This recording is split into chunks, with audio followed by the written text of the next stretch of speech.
Narrator, you. Welcome to Barbie's whimsical world of stories. Today we're going on a magical adventure back to the age of dinosaurs. Are you ready to journey with us? Let's begin. The time-traveling twins and the dinosaur mystery. Max and Mia were curious twins, always on the lookout for their next great adventure. One sunny afternoon, while digging by the big oak tree in their backyard, they uncovered something incredible. Max. Mia, come here. You won't believe what I found. Mia. What is it, Max? Whoa, a golden pocket watch? Narrator. You. It wasn't just any watch. It shimmered in the sunlight and made a strange humming sound as if it held a secret. The watch seemed ancient, yet magical, with strange symbols etched on its surface. Before the twins could even ask each other what it was, something amazing happened. The watch began to glow brighter and brighter, and then... Max. Maybe it's magic. What if we twist this little dial? Mia. Wait, Max. Are you sure that's a good idea? What if something crazy happens? Narrator, you. But Max couldn't resist. He twisted the dial, and instantly, the world around them swirled. Colors blurred, the sky spun, and in the blink of an eye, the twins found themselves standing in a dense jungle, surrounded by plants as tall as houses. Birds with long tails flew overhead, and strange sounds filled the air. Mia. Max. Are we in the past? Max. I think we just time traveled to the age of the dinosaurs. This is incredible. Narrator, you. The twins marveled at their surroundings, but something felt strange. The jungle was eerily quiet. They expected to see dinosaurs roaming freely, but instead the air was thick with tension. The wind rustled the giant leaves and a distant roar echoed. Max, did you hear that? That sounded like a dinosaur, but it didn't sound happy. Mia. Yeah, but why do they sound so scared? Dinosaurs shouldn't be scared, right? Narrator, you. Suddenly, a young dinosaur appeared from behind the trees. It was Rex, a baby triceratops, and he looked worried. His eyes were wide with fear, and he kept looking up at the sky nervously. Rex. Hi. I'm Rex. You're not from here, are you? Mia. What's going on, Rex? Why are all the dinosaurs so scared? Rex. The stars. They've started disappearing from the sky. Without them, we can't find our way home at night. And something else feels wrong, but we don't know what. Max. Stars disappearing? That's weird. We're here to help. Maybe we can solve this mystery together. Do you know where we should start looking? Rex. I heard the elders say that the great elder Brontosaurus might know more. He's wise and has seen many things. Maybe he can tell us what's happening to the stars. Narrator, you. Max and Mia knew they had to help their new friend, but first they needed more information. They decided to visit the great elder, an ancient Brontosaurus known for his wisdom. It was a long trek through the jungle. As they walked, they noticed other dinosaurs hiding behind bushes and trees, clearly afraid.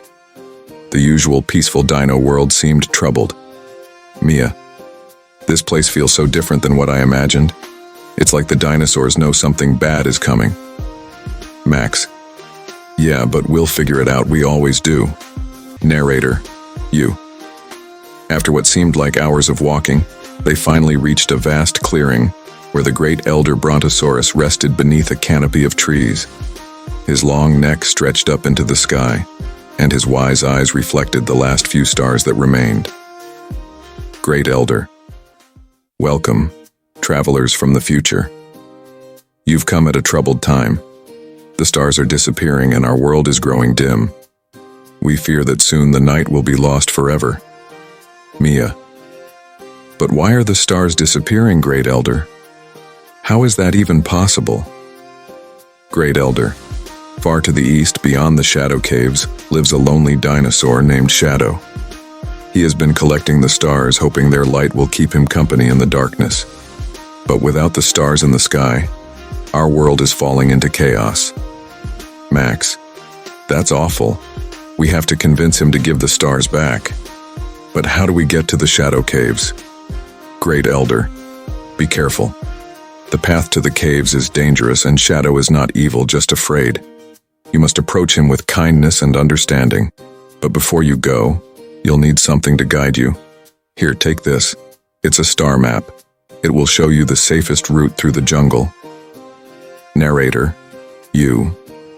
With the star map in hand, Max, Mia, and Rex braved the jungle, following the Great Elder's advice. The journey wasn't easy. Along the way, they faced obstacles, thick vines, muddy swamps, and strange, echoing roars in the distance. At one point, they had to cross a rickety old bridge over a deep ravine. Mia, are you sure this bridge is safe? It looks like it could fall apart any second.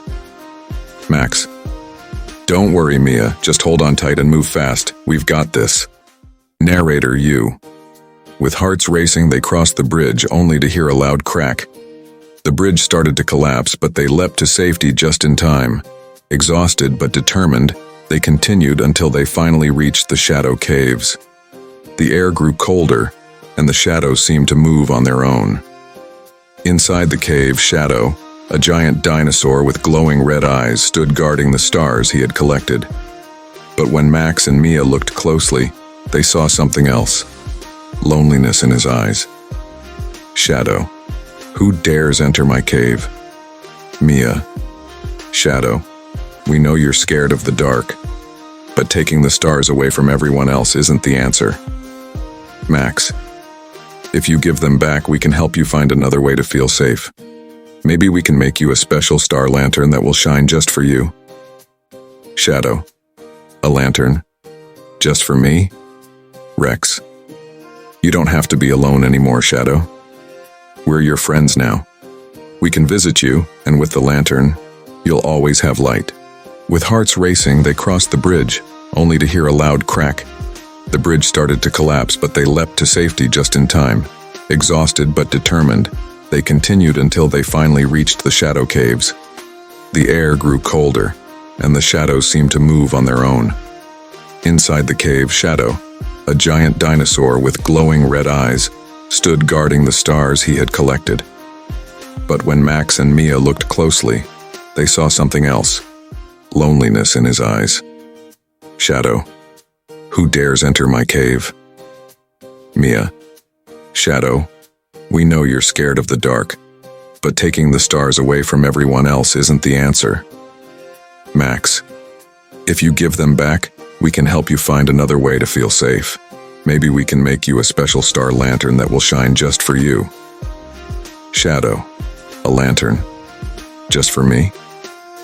Rex, you don't have to be alone anymore, Shadow. We're your friends now. We can visit you, and with the lantern, you'll always have light. Narrator, you. Shadow paused, his glowing eyes softening. For the first time in a long while, he didn't feel so alone. With a deep sigh, he slowly nodded. He realized that keeping all the stars to himself wasn't the answer. He handed the stars back to the twins, and together, they placed them back in the sky. The moment the last star returned to its place, the night sky lit up beautifully. The dinosaurs roared with joy, and peace returned to the dinosaur world. Mia, we did it, Max. The stars are back, and everything feels right again. Max, yeah, and we made a new friend along the way. Narrator, you. Max and Mia smiled as they looked up at the stars. Their adventure had taught them that even in the darkest times, a little kindness and bravery can light the way. Mia, do you think we'll go on another adventure soon? Max, I hope so. But for now, we'll always have the stars to remind us of our dino friends. Narrator, you. And that's how the time-traveling twins saved the night for the dinosaurs. Thank you for joining us on this magical journey. Don't forget to subscribe to Barbie's Whimsical World of Stories for more adventures. Until next time.